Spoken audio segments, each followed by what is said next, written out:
I have the great honor to introduce two of my very dear friends who are faculty members at universities in Texas. So Dr. Ozuna Allen is an associate professor at Texas Christian University. She has done some of the best research I've seen on early college high school models. She's done some interesting work about Latinx students in HBCUs and historically Black colleges and universities. She's affiliated with Project Males program at the University of Texas at Austin. She's a graduate of Baylor and has also graduated from UT Austin. The other speaker is Dr. Mayra Olivares-Urueta, who left Tarrant County Community College as a VP for student services. She's a PhD graduate from the University of North Texas. She is now a clinical professor at TCU as well. The two of these remarkable women have also put together a network of scholar mommies and on understanding motherhood and supporting mothers who are academics. And I am so happy to be able to have them present about community college leaders in HSIs in Texas. I am going to share a book chapter that they wrote in the chat so that you can check out their work further, but I will turn it over to Dr. Allen and Dr. Olivares. Thank you, Erin. Thanks so much for that nice and warm welcome. Good afternoon, everyone. It is our pleasure to be here with you for this webinar. The focus of the webinar is a chapter that we wrote together focused on community college leaders and their role in nourishing student success at Hispanic-serving institutions. This chapter is part of a larger project, the monograph that I was a co-editor on, that focused on the field of student affairs, particularly looking at minority-serving institutions and the ways that student affairs differs when you look at the work in a historically Black college or university or Asian American Pacific Islander serving institution and HSIs as we're talking about today, as well as predominantly Black institutions. I'll have more information about the book, but I know you're also getting the chapter as well. All right, so we're going to begin by providing some context on HSIs, the Latinx population, and community colleges in Texas. So as many of you know, the Latinx population has been growing across the country. This is a trend that we've seen for quite some time. Between 2010 and 2019, the Latinx population grew by 6.3%. Reaching an all-time high of 60.6 million in the United States. This growth alone accounted for more than half of the overall population growth in the United States. Higher education institutions, both 2-year and 4-year colleges and universities, are reflecting these demographic trends with the emergence of Hispanic-serving institutions, or HSIs. According to the U.S. Department of Education, HSIs are institutions that have enrollment of undergraduate students that is at least 25% Hispanic. At the time when our chapter in the book was published, the Hispanic Association of Colleges and Universities, or HACU, reported 569 HSIs across the country. Probably in not surprising news, most of these HSIs are concentrated in areas where we've seen tremendous growth of the Latinx population. More specifically, these 6 states of California, Florida, Illinois, New Mexico, New York, and Texas, which is the focus of our chapter.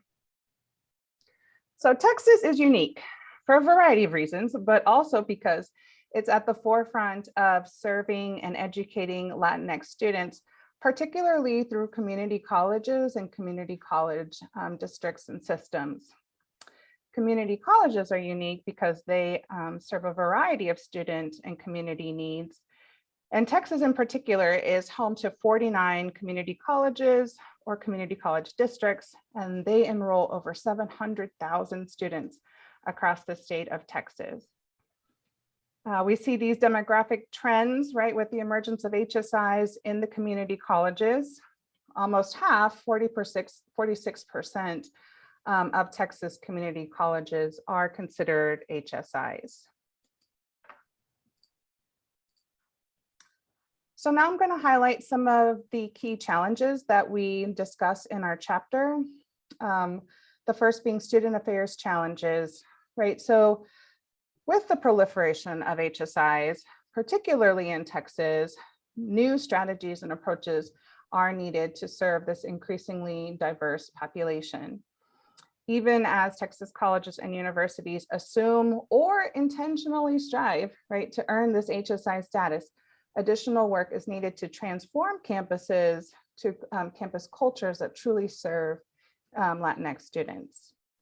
As a result, student affairs professionals must reconsider and perhaps reimagine their leadership and services that are offered on their campus. So along with this servingness at an HSI community college, a key challenge remains in the work. For example, Carter and Patterson found that even though HSI becomes, a community college becomes an HSI, the employees didn't really change the work that they were doing. They didn't change their approach, their strategy, any of the theoretical lenses that they were using for their work. In fact, it really just continued on work as usual, which is problematic.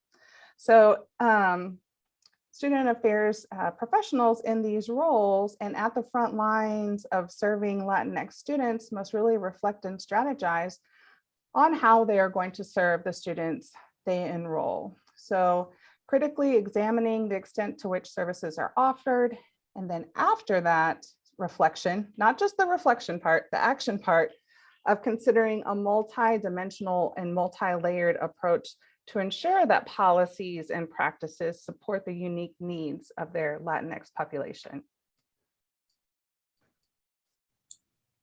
Another key challenge that we identified is staffing in student affairs. Staffing in student affairs is critical. It's really important because these are the members of the community that are serving students and have the potential for the greatest impact on Latinx student success. A key challenge, though, that remains is the underrepresentation of Latinx administrators and faculty.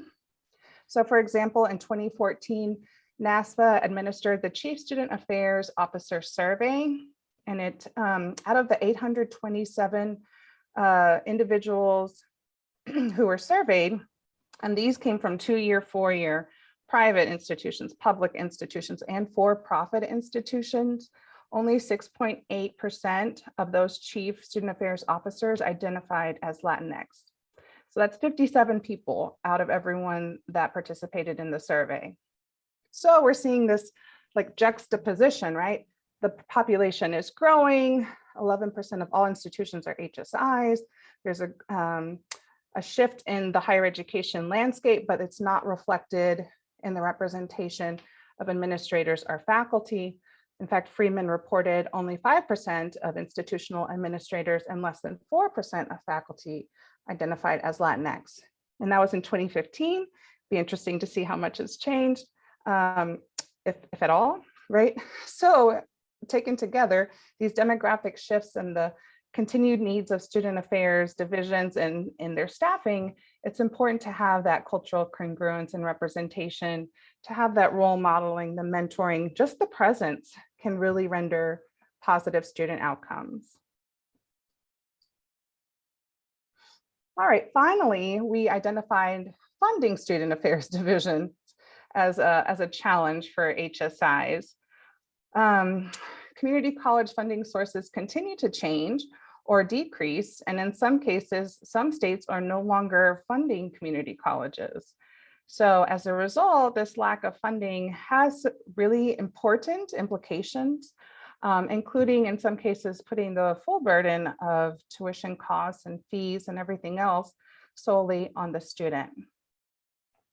As in the survey that I previously mentioned, the Chief Student Affairs Officers survey, those administrators reported that, well, over half of them reported that their budgets remained the same or decreased.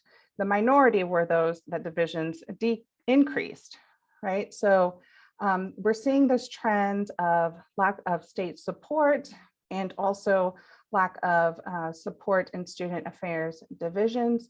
And at the same time, student affairs officers are being tasked with more responsibilities, more services, but little to no funding to support those demands or those responsibilities. We see this represented, we highlighted two ways. One, through advising ratios, which are way beyond national best practices, in some cases being 1,000 or over 1,000 students to one advisor. And also the inability to really have or provide wraparound services, which is important because of the increase in guided pathways and particularly the HSI grant requirements. So one way to address these challenges that we've mentioned and to foster and really facilitate Latinx student success is to use culturally responsive leadership. And so I'm going to turn it over to Mayra now, and I'm happy to click the slides. Thank you. So as Dr. Duran mentioned, I come from having been in the community college as recently as August of last year.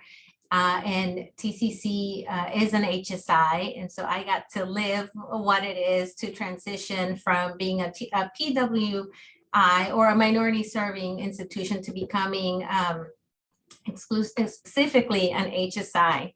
And the conversations that we had around training and professional development for everybody in the entirety of the hierarchy, not just the Title V grant managers was important and ongoing.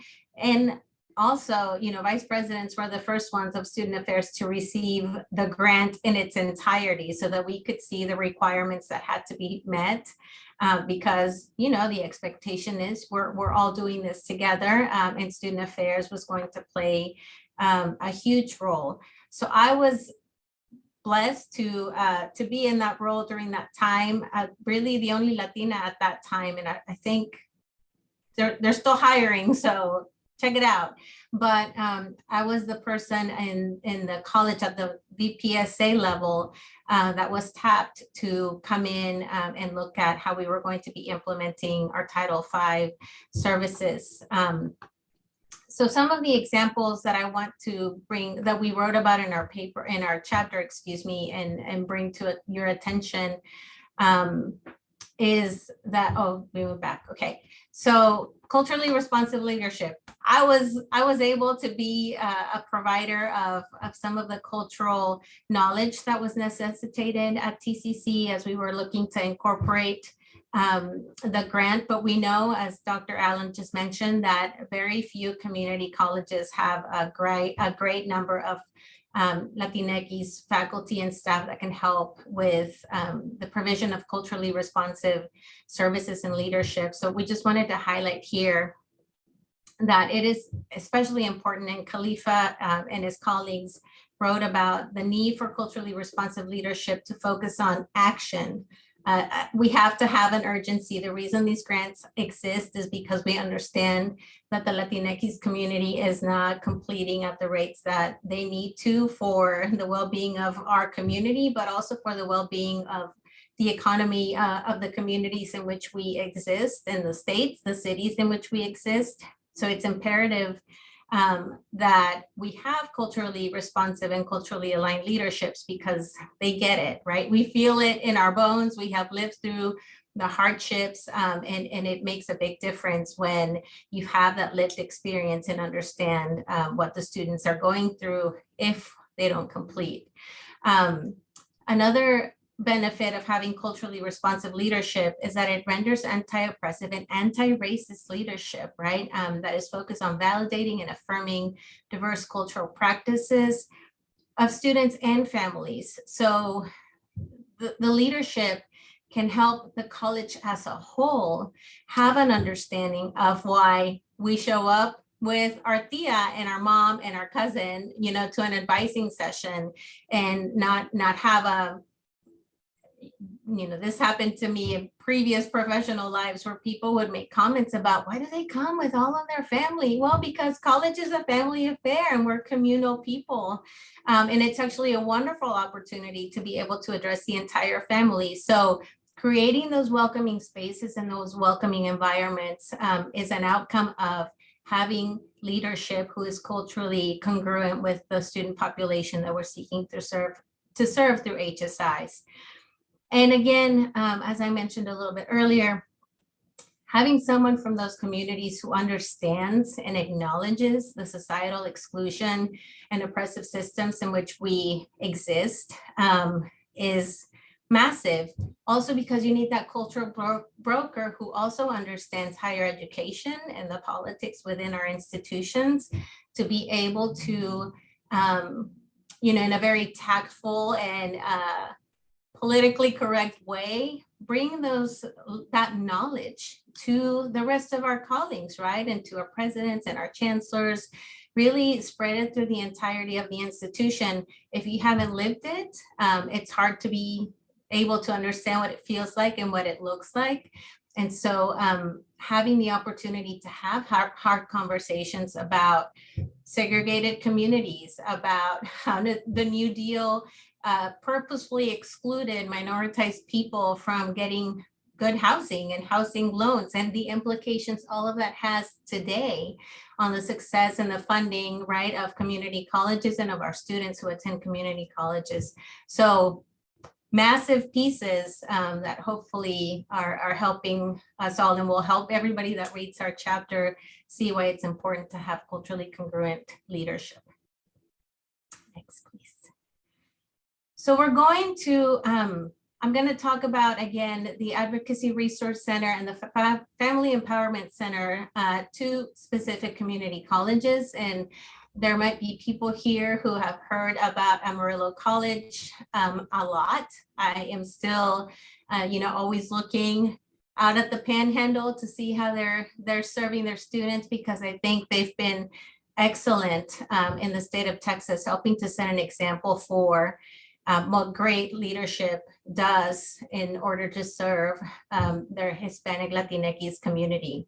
So Amarillo College, led by Rosa Lowry Hart, took on the opportunity to really have conversations, not just within the college, but within the city of Amarillo. He actually met with city council and leaders, and they were really concerned about the sustainability of Amarillo as a whole. They were not producing the number of college graduates they needed, and that also meant that they were not attracting new industry to come in to Amarillo, because when you don't have employees, right, that you're going to be able to supply to these companies, well, they can't be there. So it really is a survival tactic to be able to really well serve your students and ensure that they graduate. One of the things they did was really delve into poverty, right, and what the culture of poverty is. And Dr. Donna Beagle is someone who, if you don't know, please look her up. She does excellent work helping folks learn about the culture of poverty, and really help to shift our perspective about people who live in poverty. And, language matters. She doesn't call them poor. They're not poor. They're experiencing poverty, right? They're living in a situation, sometimes not created by them entirely. So she does really great work helping to help us kind of shift our perspective about poverty and the ways in which our society has created poverty, like capitalism and all that good stuff. I just came from teaching the diversity class, so we talk about all of that a lot. But part of that also led to systems and services that the institution identified that the students needed to receive at Amarillo. So data is massively important, and Dr. Lowry Hart worked with his team to figure out, what's the profile of the students at Amarillo College? And that is how they came up with Maria. And Maria is about a 28-year-old female who has 1.2 children, works 2 part-time jobs, and just really needs a lot of support. Being able to have a profile, and they don't have a picture with a face, they literally have a profile of a female, and that's who they think about, right? He set that up intentionally to ensure that the college community, all of the employees, could see a person, right? Not just when you hear the data and the stats, it's hard sometimes to humanize them, but he gave her a name and he said, this is our student. This is the majority of the students that we have here. And she is living in poverty. And so that's what he said. He decided that it was important for the entire college to learn about poverty, the systems that keep poverty, that perpetuate poverty, the reason why we have to break cycles of poverty. And that has made a great changes, has created an excellent success for the students at Amarillo College. All of this then rendered the creation of the Advocacy Resource Center, which again is nationally recognized for the support that it provides to students. So acknowledging that if students are struggling, right, to make ends meet, and that leaving college could happen at any moment if Maria doesn't get to work on time or misses an hour or, you know, misses the bus to get herself to work. The college really needed to be prepared to ensure that they could provide support to her, to ensure that she doesn't get in a situation that's going to require her to leave enrollment, right, to leave the institution. So the Advocacy Resource Center was created, and I don't know that it's changed at this time, but it's under the purview of the president's office. Although it provides a lot of services that many student affairs divisions have taken on themselves, especially as we become more aware of student basic needs and also become HSIs, right? Because unfortunately, our community experiences a lot of homelessness, poverty, hunger, etc. So the Advocacy Resource Center was created and social workers were hired to be part of this center, right? I know a lot of times, and if you work at a college now, we rely on our counselors to provide the type of support that social workers really provide, connecting students to resources outside the community to ensure that they can meet those needs. Well, Amarillo decided that they needed to have that support on campus and had funders that were able to provide the money to start the center, provide the services, and employ the social workers. So they have a team of 3, and the center includes everything from a food pantry to connections to centers that provide shelter for students. People actually give checks, emergency assistance to students if they have mechanic needs, they need to take their car to get repaired, everything, you name it, they make it happen. And so the center really has helped, and there's quantitative data that shows, and you get the details in the chapter, that retention and completion has increased dramatically at Amarillo College because of the creation of the Advocacy Resource Center. Another example that we highlight in the chapter is the Family Empowerment Center at Tarrant County College, and it was created initially to be a support for the community, for the surrounding community. There were opportunities there for the community to go and have like their taxes done. And I know these are things that other institutions do, but you could go to have your taxes done if you needed support to get your taxes done. Students or community members that needed legal advice or legal counsel, specifically in relation to immigration, for example, they could come to campus, and it was a way for the college to serve the community, but also get people on campus, right? It's a way to help create that comfort with the college campus within the community. So the Family Empowerment Center has been at TCC for a while, but with the switch to becoming an HSI, and just because of the acknowledgement nationally that students need to have their basic needs met in order to stay enrolled and be successful in college, many services began to be incorporated through the Family Empowerment Center to serve TCC students. And so much like the Advocacy Resource Center, they provide support and connection for students to homeless shelters, if that's what's needed. Again, legal aid, legal counsel, again, many of the same things. And the reason why these things are important is, again, because we have to acknowledge that our community, HSI, Latinos, Latinx people, we don't have the best as far as outcomes are concerned, as we know, in education.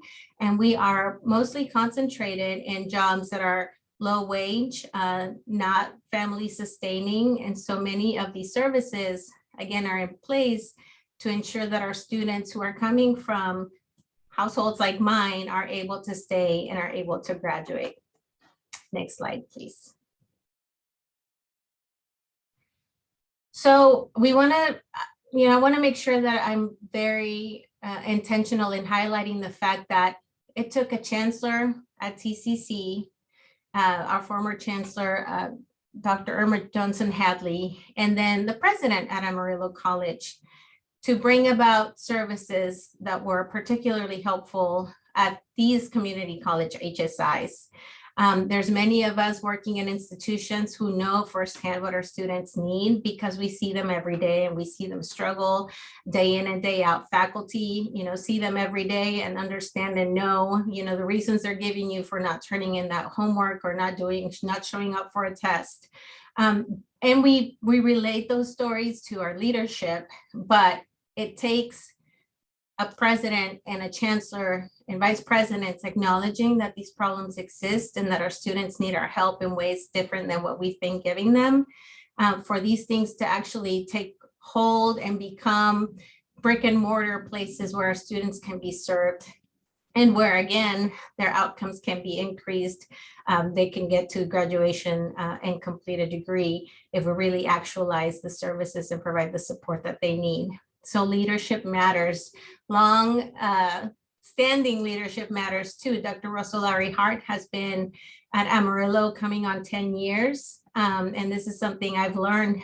The longer you have a president in place or a leader in place, the more sustained the changes and the success, right, that can happen. It's really hard to advance as an institution if you have changing leadership quite often, right? So leadership matters, and having leaders who understand the struggles of our students really makes a big difference. As we note here, it's important to align your values with actions. We can say what our missions are and what our values are, but if we're not aligning those with action, the way that these two institutions have done, then, I don't know. I don't know that we're not going to get the success that we say we want to get for our students, right? It's important to engage and support our campus and community stakeholders. Everybody in the hierarchy has to understand why we're providing these services, why we have an advocacy resource center and we're hiring, social workers instead of hiring advisors, for example. I know that's always the thing is we need more advisors. So why would we go and invest in putting a center up? And social workers, communication has to be there, and the communication has to be constant from the leadership to help everybody at the institution understand why we're moving this way and why it matters, right? It's also very important to have a data-informed narrative that also supports the action and that enables us to come back and hold ourselves accountable. So for example, again, at Amarillo, Dr. Larry Hart used data to come up with this profile of the student, the typical student at Amarillo College. And that data also helped to figure out then what actions and what services needed to be provided to help the prototypical student at Amarillo College. Data matters, and it can be your best, weapon, your best tool, really, if you're seeking to continue to increase support, especially for our minoritized and historically marginalized students. So we have HSIs, right? It's very important to ensure that the leadership also helps to provide easily accessible resources and support. So not only to the college for the provision of the services, but also ensuring that students have easy access to the resources that are now being created and provided to them. Dr. Lowry Hart talks about de-higher editing applications and processes. Let's really think about what we have to have. What questions do we really have to ask on our applications, for example, for aid? And take out, we don't need to know if you have FAFSA, because FAFSA actually, a lot of people don't apply for FAFSA that need support. And so we don't want that to be a requirement that puts them out from being able to receive emergency assistance, for example. So the less requirements we can have to ensure that students can get the support they need, the better. And again, same thing with our staff and faculty. We need to ensure that they also are provided the resources and the knowledge to understand what being an HSI implies. And as Dr. Allen was saying, how do we have to think differently? How can we imagine together what this means? And also really have a really solid foundational understanding of why HSIs exist and why they matter, right? And last but not least, keep student affairs at the forefront of your conversations and your planning. Student affairs divisions are the ones that provide the bulk of many of the acute care services that our students need, especially, again, our minoritized and our historically marginalized students are held up by many of the services, mental health, health services, financial aid, all of those things are under student affairs. So it's important to keep them part of the conversation, not only the leadership, but directors and folks who work with the students on a day-to-day basis. They'll be the ones that have the best information to kind of help the leadership have a greater sense of where else resources need to be positioned to best help the students. So with that, we can move to the next slide. And there's unmute myself. Yeah. Yeah, go So ahead. this is an image of the new book that was just published in December of 2021, Understanding the Work of Student Affairs Professionals at Minority-Serving Institutions, Effective Practice, Policy, and Training. And this book was really born out of the idea that we have to tailor student affairs professionals. I say we because I used to work in student affairs too for a short time, but that we need to tailor our work depending on the context, and where we work matters. And whether it's an MSI that is bound by a mission to educate a certain population, or an institution that has transformed as a result of demographic shifts, it's important to inform that work in a nuanced way to serve the students that are enrolled. So I have a link here to the text, and I'm happy to share it in the chat as well. Thank you all. Thank you both so much. I think one of the things that I really appreciate about this work is that in community colleges, especially for non-community college practitioners or scholars, there tends to be this assumption that student affairs doesn't exist in community colleges, and it is that it does. It just may look different. The way that I think that all community members within a community college, meaning the advisors, the faculty, the leaders, are needed to participate in that and to build that infrastructure is really important. So, and love that it's in an HSI context. Quick plug before we transition to Q&A, that for those of y'all who are interested in HSIs, and all of the colleges within the Catch the Next network are HSIs, we will be having a webinar with some partners from HACU, the Hispanic Association of Colleges and Universities, in June.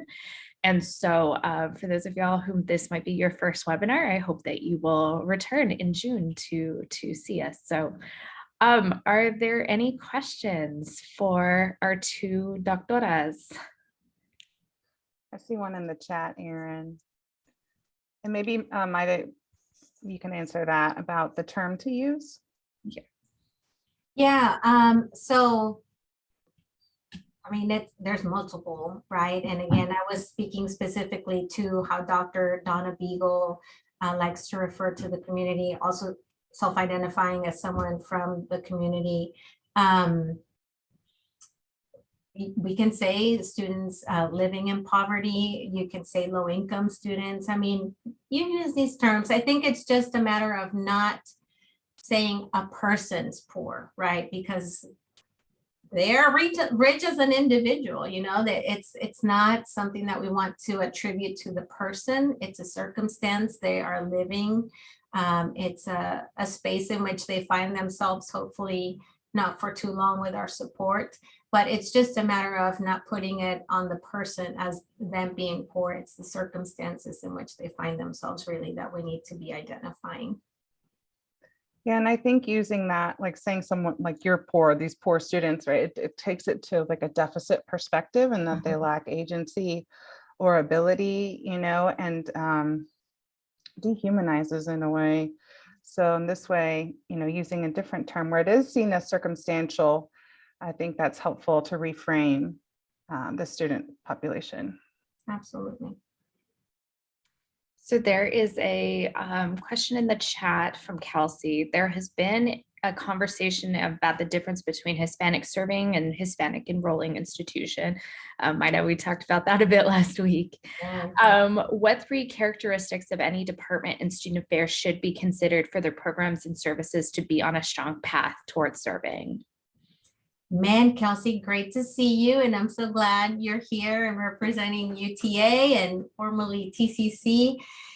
I mean, I'm going to go to some of the places where you are. I think orientation, right? And making orientations, for example, opportunities for our families, right? Think back to what the community values and how they like to share information. And there's ways that we can story tell so that students are getting the insight that they need and the social capital from the institution to learn at orientation, for example, that there is an advising center, or that we have mental health resources, or that we have an advocacy resource center. You know, really learning about how the community values communicating, making space for family, whatever family might be for them, right? Making it an opportunity for them to include their family somehow. And I know you work for, you also have responsibility, if I'm not mistaken, over parent programming. So, you know, my mom would not have been going to a golf tournament at OU. Actually, she never did. So the type of programming that was offered was also not something that was culturally congruent for at least my family. And so what does that look like for Latinos, Latinx communities, for the different types of communities that UTA serves? And UTA is one of the most diverse universities in the country, right? So being really aware of what that is and what that means.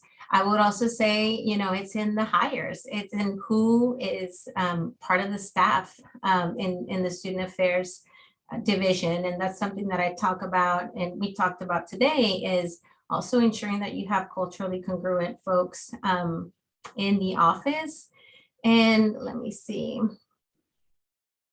What else, Dr. Allen? All of those things. And I also, I shared a link to an article by Gina Garcia, who is one of our good friends and also a prominent HSI scholar. And there's some practical implications shared in that article that might be helpful to those of you here. But really, she asks us to complicate what HSIs mean. Like, we think of this broad term, kind of like HBCUs, but they're not a monolith. There's so much diversity represented in HSIs from you know, their locations, whether they're 2-year, 4-year, for-profit, public, private, all these things. But then furthermore, based on the demographics and the location of the HSI, is it predominantly Mexican American? Is it predominantly Cuban? Like, what are the demographics of the institution? And so the article calls for leaders to think about their system structures and practices that are unique to that population. So really getting into the data, as Mayra was saying, and being data driven to understand the students at that campus in order to respond, I guess, in a more specific way.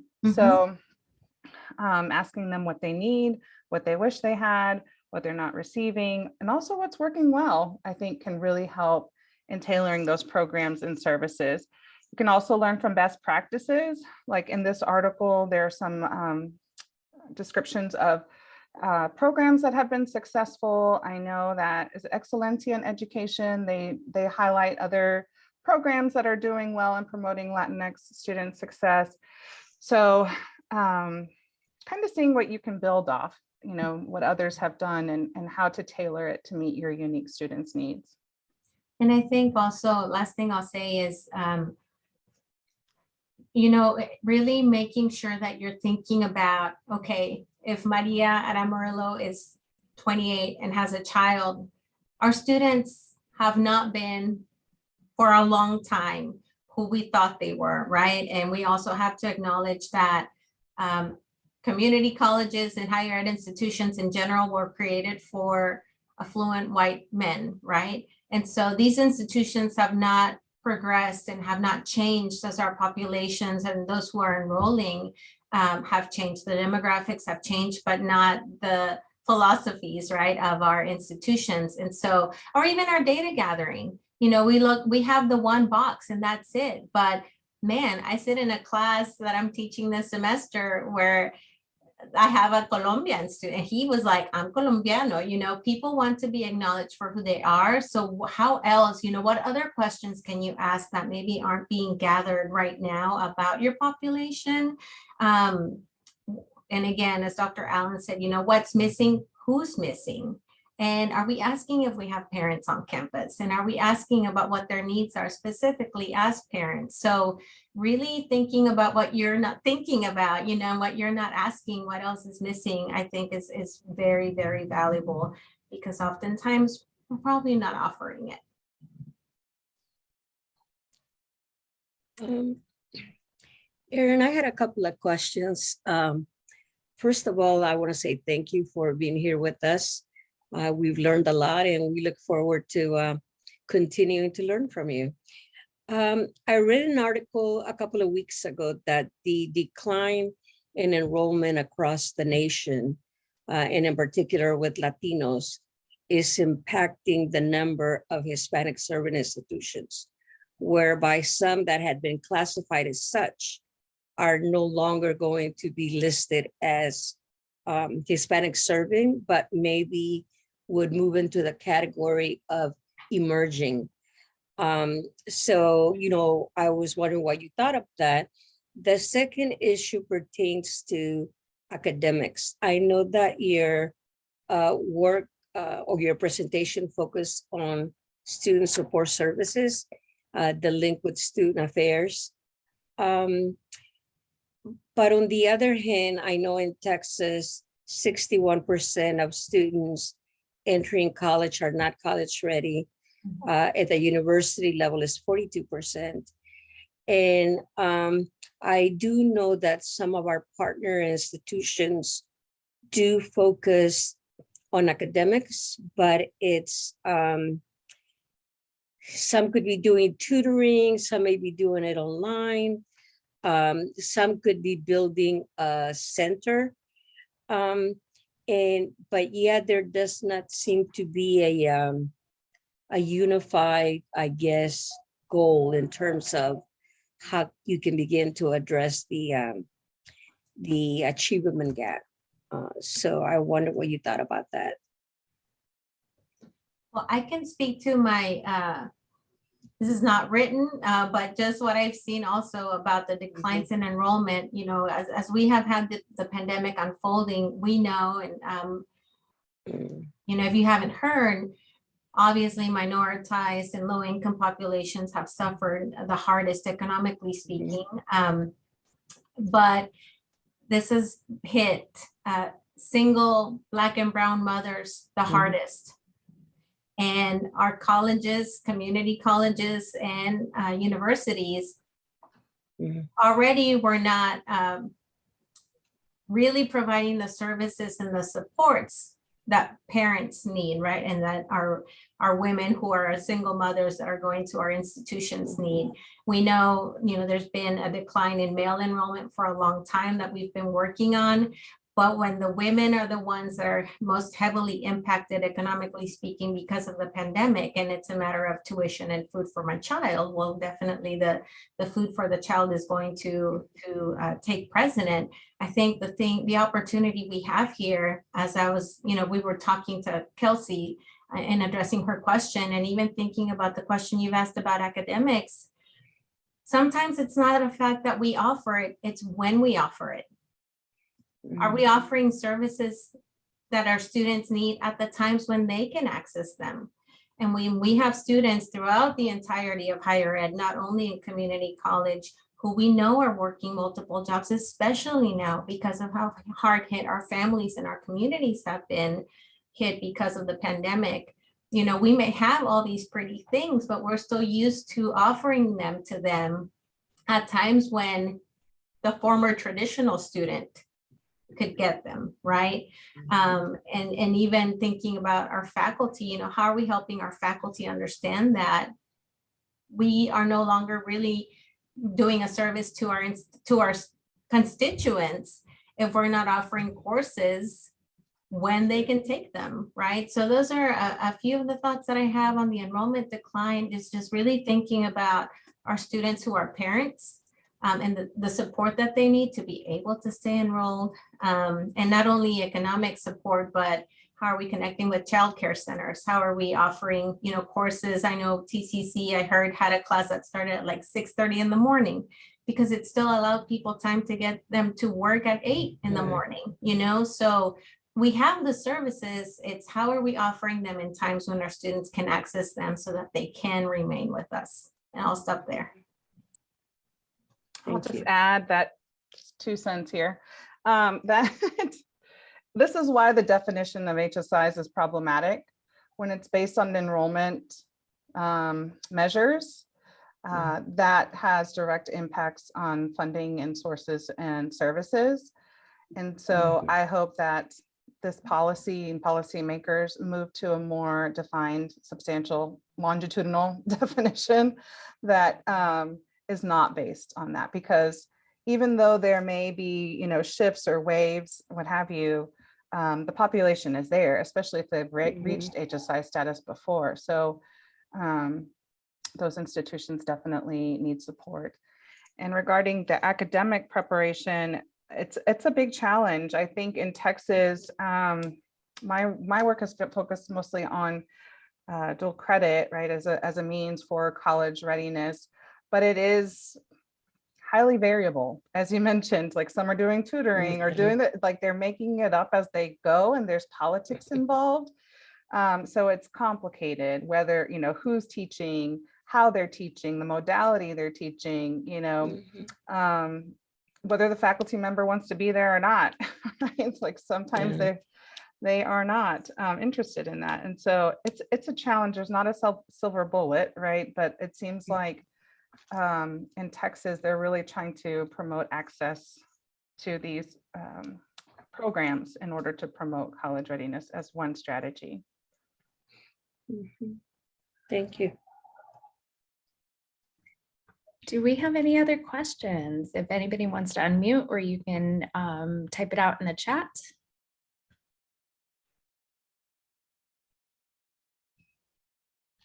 I'm even looking at the composition of our guests here.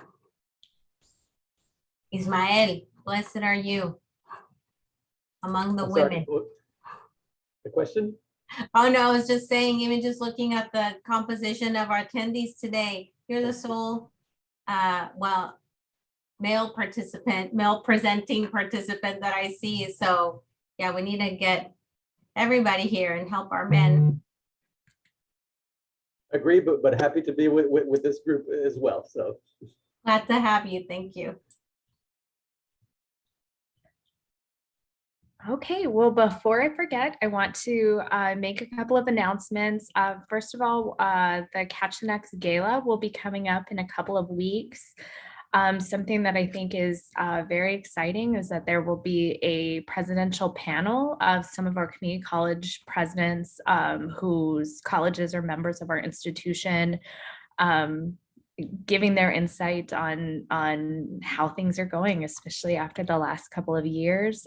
There is an opportunity to donate to Catch the Next. That becomes one of our important ways of fundraising and being able to continue doing the work that we're doing and expanding the work. There will also be our foundational seminar, which will take place at the end of May in Dallas. That information is available on our website. It's catchthenext.org. So if you are interested, I invite y'all to check that out and to register yourself, get others on your campuses registered. This is our bread and butter professional development activity for community college faculty around the state of Texas. And finally, we will be having our next webinar on May the 19th from 3 to 4 p.m. We will have Dr. Joanne Jaimes from San Antonio College, who will actually be talking about the Public Service Loan Forgiveness Program. And so we hope that this will be something that will be of interest to folks who may do financial aid advising or supporting their students, but also just personally, if you have student loan debt and want to find out more about how you can qualify for public service loan forgiveness, please attend. And unless there are any other questions, we are finished for today. And I thank you, Dr. Allen. Thank you, Olivares. It's always a pleasure to have the opportunity to learn from y'all. Likewise. Thanks for having us. Thank you. Thank you.